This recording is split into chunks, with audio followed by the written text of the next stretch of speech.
Hello student, आई hope आप सारे लोग काफी अच्छे होंगे। और इसी के साथ we are going to see the internal के अंदर next question 11 and I hope आप इंजॉय कर रहे होंगे फाइनेंशियल अकाउंट। कुछ भी अगर आपको डिफिकल्ट लगता है स्टूडेंट, आप मुझसे पूछो। डिफिकल्ट कुछ नहीं है, सिर्फ हम लाइव नहीं है, सामने नहीं है हम लोग ना, तो थोड़ी सी आपको प्रॉब्लम्स होता होगा। सामने रहते तो चीजों को मैं और अच्छे से समझा सकता, बट डोंट वरी, जैसे अपना प्रॉब्लम सॉल्व होगा will start our classroom lecture. तब तक नहीं समझ में आता है अगर कोई भी चीज, प्लीज यू आस्क।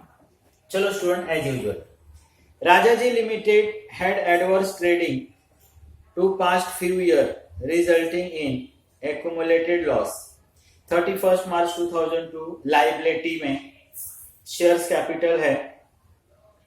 इसने शेयर्स कैपिटल स्टूडेंट हेडिंग लिखा है और उसमें लिखा है इन शेयर्स ऑफ ₹10 ईच। शेयर्स लिखा है, शेयर्स का मतलब हो गया इक्विटी भी हो गया और प्रेफरेंस भी हो गया। तो इसके ये कहने का मतलब इसने इससे ये मैसेज दिया है कि आपका equity as well as preference ₹10 पर शेयर्स के हिसाब से है। 30,000 इक्विटी शेयर्स। अब देखो इसके लिए यहां पर फिर इसने रुपीस नहीं लिखा। 25,000 8% preference shares, security premium 12% debenture, accrued interest, creditors, overdraft मतलब bank overdraft, and same for आपको एसेट्स के लिए उसने दिया है स्टूडेंट। एज यूजुअल अगर लास्ट का लाइन पढ़ता हूं तो उसने बोला है जर्नल और बैलेंस शीट। तो मैं एक एक एडजस्टमेंट को रीड करता हूं और कंप्लीट करता हूं स्टूडेंट। इसने आपको बताया the paid up value of preference shares and equities. Student ध्यान रखना, पहले प्रेफरेंस लिखा है, इसका मतलब पहले वाला परसेंटेज जो प्रेफरेंस के लिए बोलेगा।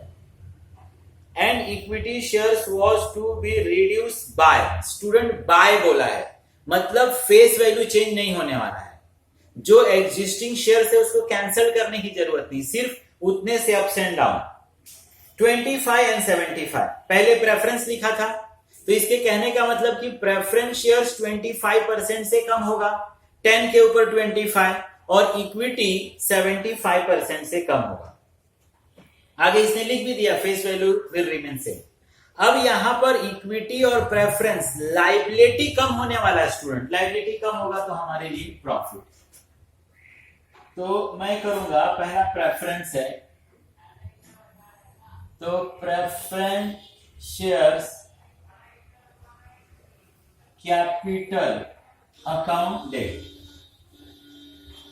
अगर मैं प्रेफरेंस देखूं स्टूडेंट तो हमारे पास नंबर्स ऑफ प्रेफरेंस शेयर्स है 25,000, 8% इसने बोला है 25,000। कितने से कम होगा इसने बताया 25, मतलब 2.5 से। 10 के ऊपर 25 का मतलब होता है 2.5। अब अगर आप इंटू करोगे 25,000 शेयर्स को 2.5 से, तो 2.5 62,500।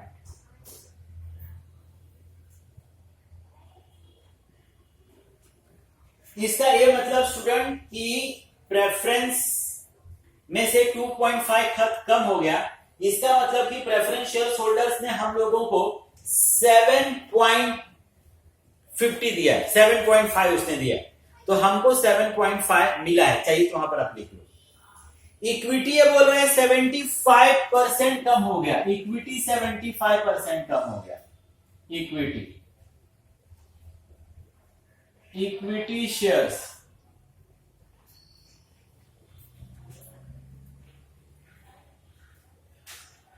कैपिटल रिडक्शन, लायबिलिटी कम हुआ, हमको profit.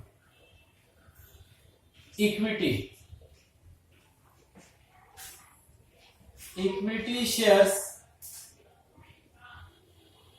Capital account debit to capital reduction. Student equity कम हो गया, इक्विटी का नंबर 30,000 है, 30,000 शेयर्स, 7.50 से वो कम हो गया, मतलब 2,25,000 कम हो गया स्टूडेंट, 2,25,000। 2,25,000। इसका यह मतलब हुआ कि इक्विटी से मुझे 2.5 मिला है और प्रेफरेंस शेयर होल्डर से 7.5 मिला है। नरेशन में लिखते समय being 8% preference share reduce by 2.50 मैं लिख सकता हूं फेस वैल्यू 10। इक्विटी के लिए लिख सकता हूं being equity shares reduce by 7.50। मतलब यहां पर इक्विटी और प्रेफरेंस कम हुआ है। फेस वैल्यू यहां पर आज भी क्या है, सेम। तो फेस वैल्यू आपको कैंसिल करने की जरूरत नहीं। चलो नेक्स्ट जाते हैं। Preference dividend for 2 years is to be paid by allotted of equity shares credited rupees 2.5 per shares, the remaining amount to be cancelled। अब एरियर ऑफ प्रेफरेंस डिविडेंड देखो स्टूडेंट 5 years का बाकी था। Arrear of preference dividend contingent liability, arrear of preference dividend. अब देखोगे student तो arrear of preference dividend 2,50,000, 8% 5 years, तो 2,50,000 पे 8% 5 years का ये हो गया स्टूडेंट 1 लाख।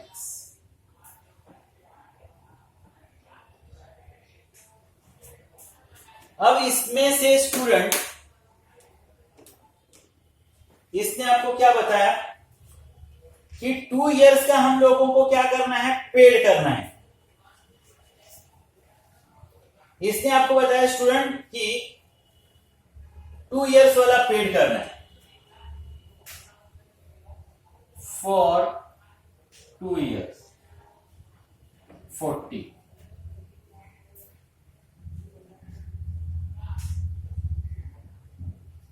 Balance 3 year 60।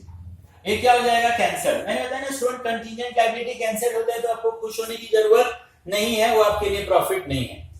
अब ये 40,000 रुपीज हम लोग एडजस्ट कर रहे हैं, लेकिन कैश से नहीं, इक्विटी शेयर्स लेके। देखो arrear of preference dividend account debit to equity shares capital,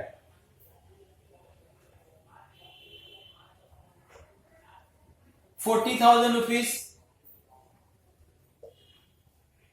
2.50 से 1 शेयर्स, मतलब कितना शेयर्स इशू करना पड़ेगा मुझे 40,000 के लिए, 2.5 से 16,000 share student,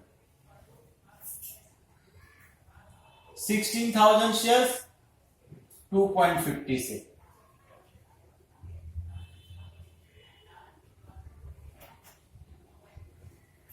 Being area of preference dividend adjusted through issue of equity shares। अब मैंने आपको बताया कि एरियर ऑफ प्रेफरेंस डिविडेंड हमारे लिए कंटीजेंट लायबिलिटी, हम लोग उसी समय एंट्री करेंगे जब हम पेड करेंगे, और जैसे ही हम पेड करेंगे इमीडिएट उसके बाद हम एक लॉस का एंट्री करेंगे, क्योंकि जो भी हम पेड कर रहे हैं हमारे लिए क्या है, लॉस है। तो एंट्री होगा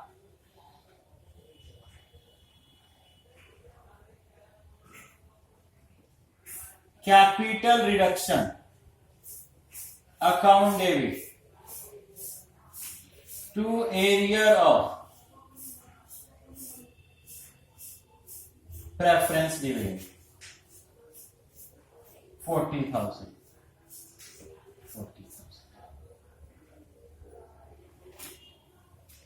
ओके स्टूडेंट, तो जब हम लोग बैलेंस शीट लिखेंगे तो बैलेंस शीट में हमारा इक्विटी शेयर्स 30 पहले का और 16,000 अभी का, तो हमारा 46,000 इक्विटी शेयर्स हो जाएगा 2.5 से। नेक्स्ट देखते हैं। The debenture holder took over the free hold property which was mortgage in face in their favor this property realise 1,10,000. The balance amount after adjusting principal and interest hand over to the company. इसका simple है मतलब हुआ कि debenture holder से जो हमने पैसे लिए थे, डिवेंचर होल्डर से हमने लिया था 1 लाख रुपीस, 6,000 उसका इंटरेस्ट, 1,06,000 देना था. वो डिवेंचर लेते समय हमने उनके पास फ्री होल्ड प्रॉपर्टी को मॉर्गेज किया था. आज हम किसी रीजन से पेमेंट नहीं कर पा रहे हैं तो फ्री होल्ड प्रॉपर्टी को बेचा गया. फ्री होल्ड प्रॉपर्टी बेच के आया 1,10,000. फ्री होल्ड प्रॉपर्टी 80 का था, 1,10,000 आया तो हमको 40,000 का प्रॉफिट हो गया. 1,10,000 का free hold property debenture holder ने बेचा, उन्होंने अपना 1,06,000 ले लिया. अभी भी हमारा 4,000 उनके पास है क्योंकि बिका है 1,10,000 में. उन्होंने हमको हमारा 4,000 रुपीज क्या कर दिया, रिटर्न कर दिया. तो देखो debenture,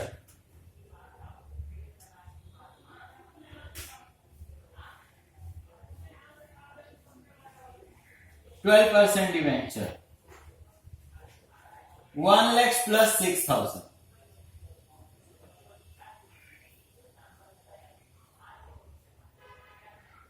free hold property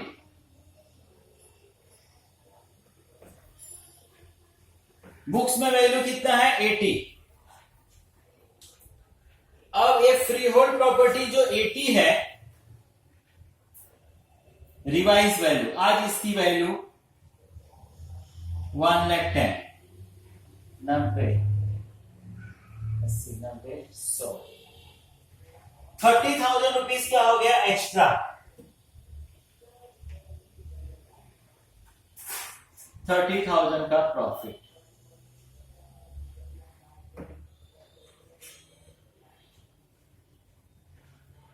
taken by debenture holder.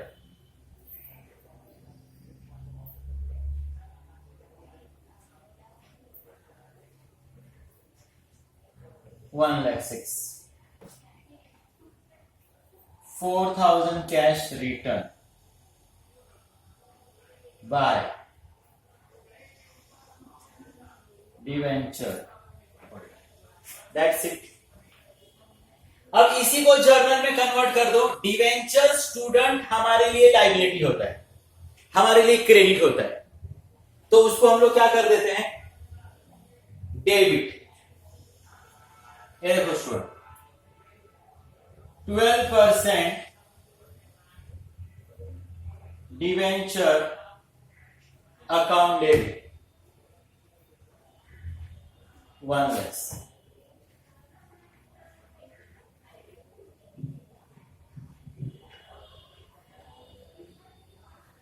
Interest on debenture 6,000. 2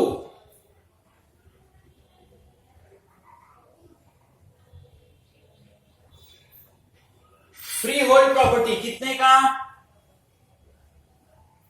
80. 80 का प्रॉपर्टी 1,10,000 में उसने लिया, प्रॉफिट हुआ.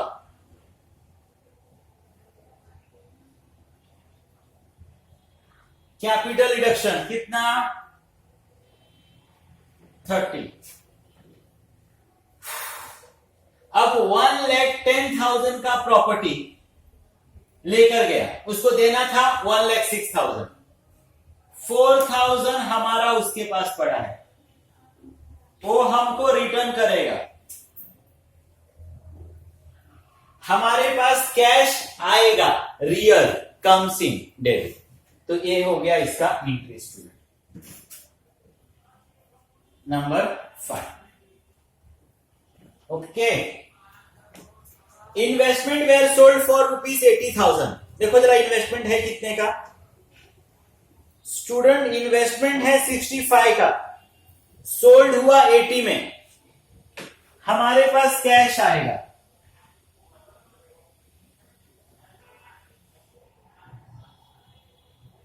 Cash and bank account debit 80.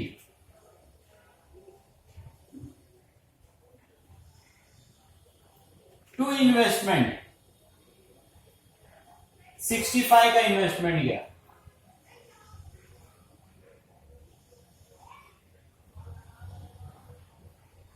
To capital reduction 15,000 being investment sold, हमने इन्वेस्टमेंट क्या कर दिया, सोल्ड कर दिया।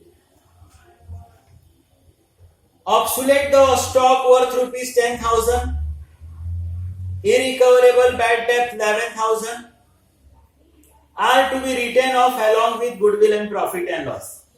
ये सारी चीजें स्टूडेंट हमारा एसेट्स है, ये एसेट्स को राइट ऑफ करने को बोल रहा है।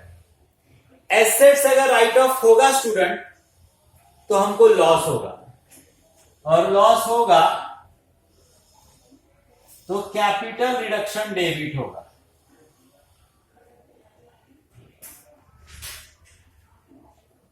Capital reduction account debit to stock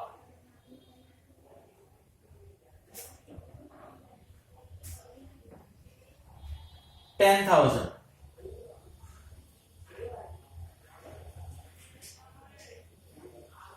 to debtors 11,000,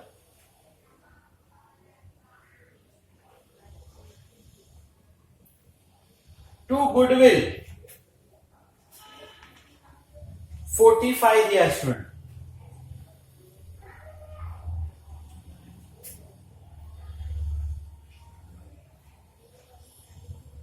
to profit and loss 2,18,000, 2,18,000, 10, 11, 45, 2,18,000। Narration लिखोगे student being above assets written off, कि हम लोगों ने ऊपर के इन सारे एसेट्स को राइट ऑफ कर दिया, हमने अपने बुक से क्या कर दिया, निकाल दिया। There was a claim against the company not provided to the extent of 20. This was settled 8,500. इसके कहने का मतलब है स्टूडेंट क्लेम 20 का था, हमने 8,500 पे सेटल किया। तो स्टूडेंट आपको एक खुश होने की जरूरत नहीं है कि आपको 21,500 का, सॉरी, आपको इसमें का जो बैलेंस है 12,500, 11,500 उसका प्रॉफिट हो गया। लाइबिलिटी, कंटीजेंट लाइबिलिटी कैंसिल होने से कभी खुश नहीं होना है कि आपको प्रॉफिट हुआ, जितना पेड करोगे वो आपके लिए लॉस है। 8,500 रुपीज स्टूडेंट हम लोग क्या कर रहे हैं, पेड कर रहे हैं क्लेम का। तो एंट्री होगा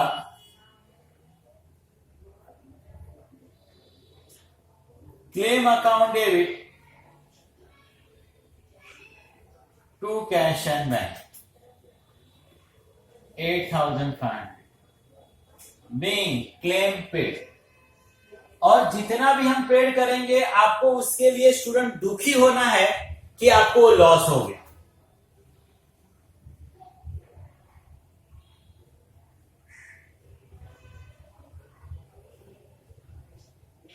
capital reduction account debit to claim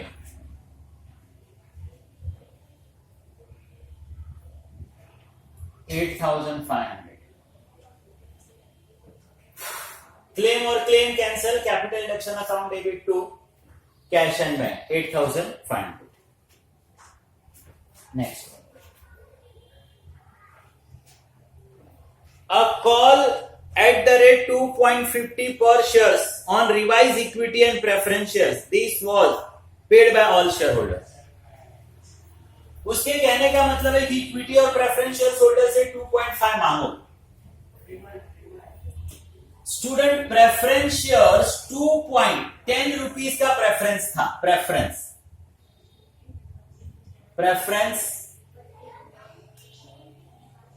10 का था।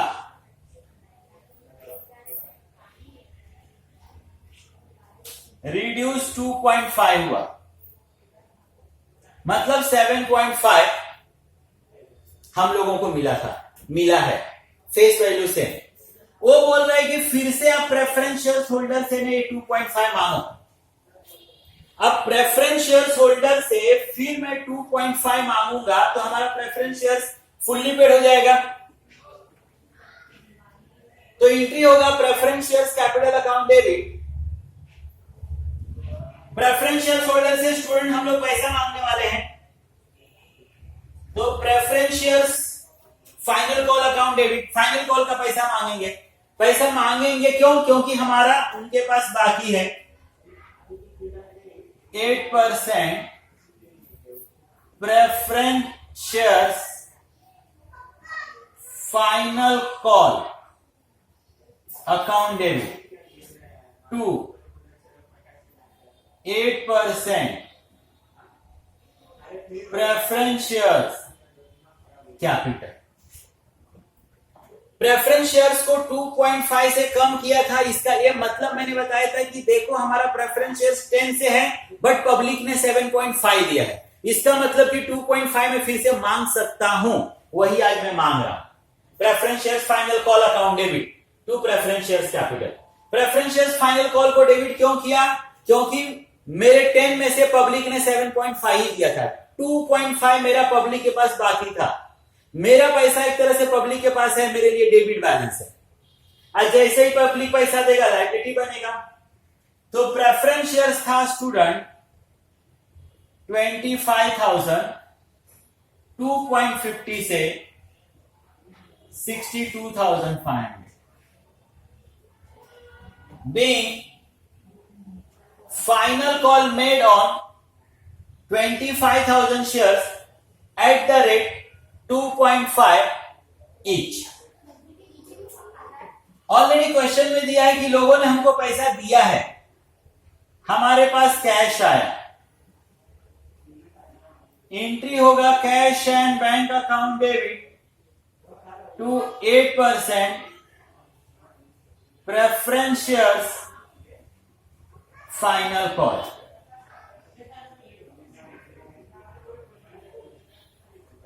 नरेशन होगा student being final call received, कि हमको हमारा फाइनल कॉल का पैसा क्या हो गया, मिल गया। ओके स्टूडेंट, वही इक्विटी के लिए देखो, इक्विटी भी 10 से था, 7.5 से वो कम हुआ था। मतलब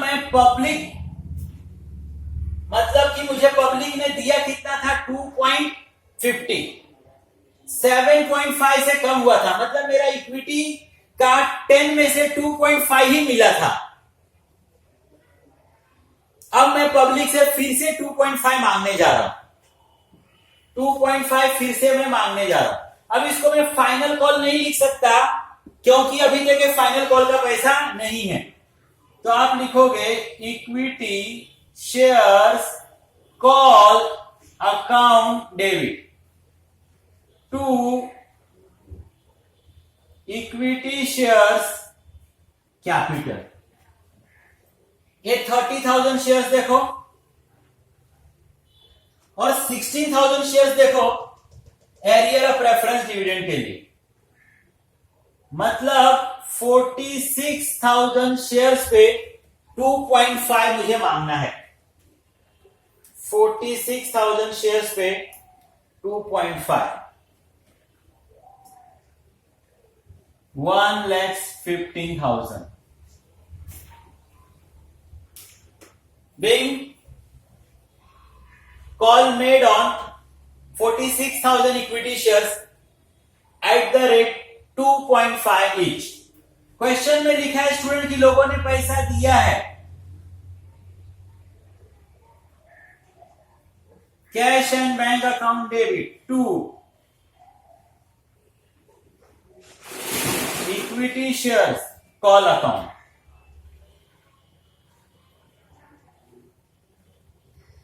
being कॉल मनी रिसीव्ड, कि हमको हमारा कॉल का पैसा क्या हो गया, मिल गया। तो 2.5 वहां तक मिला था, 2.5 यहां मिला, इसका ए मतलब हुआ कि इक्विटी शेयर्स 46,000 10 रुपीज से है, 5 रुपीज पेड हो गया, 5 रुपीज अभी भी हमारा पब्लिक के पास बाकी है और प्रेफरेंस हमारा फुल्ली पेड हो गया। देन एडजस्टमेंट दिया है, the authorise capital was suitably revise from 6 lakhs to 10 lakhs। Authorise capital हमारा बढ़ा है स्टूडेंट, ये सिर्फ बैलेंस शीट में हम लोग लिखेंगे, इसका कोई इंपैक्ट नहीं आएगा। और लास्ट लिखा है remaining bank balance to be utilise to pay bank overdraft. इसने बताया कि जो भी आपके पास बैंक बैलेंस है ना, उसका यूज आप ओवरड्राफ्ट को पेड करने के लिए कर लो, ओवरड्राफ्ट को पेड करने के लिए। तो स्टूडेंट यहां पर मैं एक कैश और बैंक बनाता हूं, ओके। एक मैं कैश और बैंक बनाता हूं, देखता हूं कि ऑलरेडी पहले से मेरे पास कितना कैश और बैंक है। मेरे पास पहले से कैश और बैंक में कुछ भी नहीं है, free hold, plant, stock, debtors, profit and loss, cash कुछ भी नहीं है मेरे पास पहले से। चलो ठीक है, नहीं है, जाने दो। अब first to last journal entry देखते हैं, कैश बैंक कहां कहां है। तो फर्स्ट में कैश और बैंक नहीं है, एरियर, यहां पर भी कैश बैंक नहीं है। डिवेंचर में कैश और बैंक है, 4,000 आया है। फ्री होल्ड प्रॉपर्टी से 4,000 आया है, कैश एंड बैंक में डेबिट। फिर कैश एंड बैंक डेबिट है, इन्वेस्टमेंट सेल करके आपके पास 80,000 आया है। कैश और बैंक में इन्वेस्टमेंट,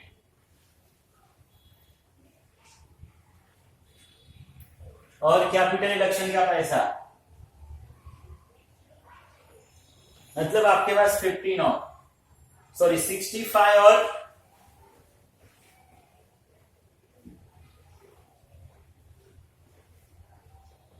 इन्वेस्टमेंट का 65 आया और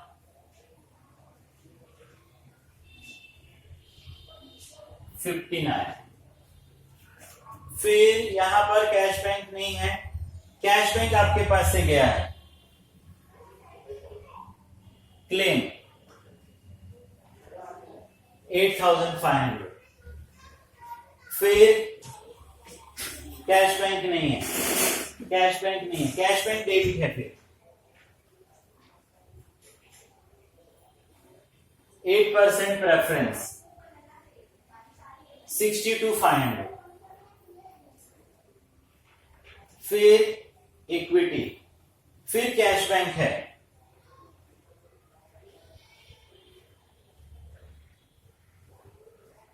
$1,15,000 आया। चलो अब देखते हैं कि कैश कितना हमारे पास आया।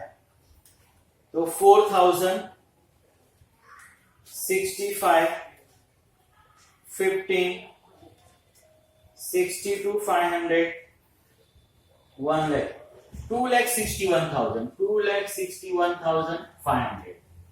तो स्टूडेंट हमारे पास 2,61,500 आया, 8,500 खर्चा हुआ, मतलब हमारे पास मोर देन इनफ अमाउंट है कि हम बैंक ओवरड्राफ्ट को पेड कर सके। बैंक ओवरड्राफ्ट हमारे पास 140 है।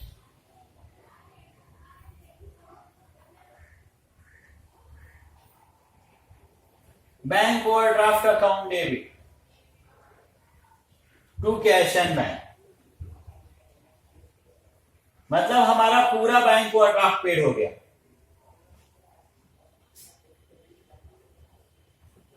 Bank holding 140 by balance. अब इसमें से एक 8,500 माइनस कर दो, 140 माइनस कर दो, 1,13,000। अब अगर स्टूडेंट हम बैलेंस शीट बनाते हैं तो उस बैलेंस शीट में 1,13,000 रुपीज आपका बैलेंसिंग फिगर कैश का आएगा। ओके स्टूडेंट, इतना आपको प्रॉपर दिख रहा है क्या? देखो जरा पहला तो। एंड टाइम इज 29 मिनट्स हो गया, तो बैलेंस शीट इसमें नहीं बन पाएगा। तो पहला आप इतना लिखो एंड देन नेक्स्ट लेक्चर के अंदर फिर मैं बैलेंस शीट ड्रॉ करता हूं। कैपिटल रिडक्शन स्टूडेंट आपने खुद से ड्रॉ करना है, जब तक आप नहीं करोगे कभी नहीं आएगा। तो आप कैपिटल रिडक्शन ड्रॉ करना, मैं वर्किंग और बैलेंस शीट ड्रॉ करता हूं।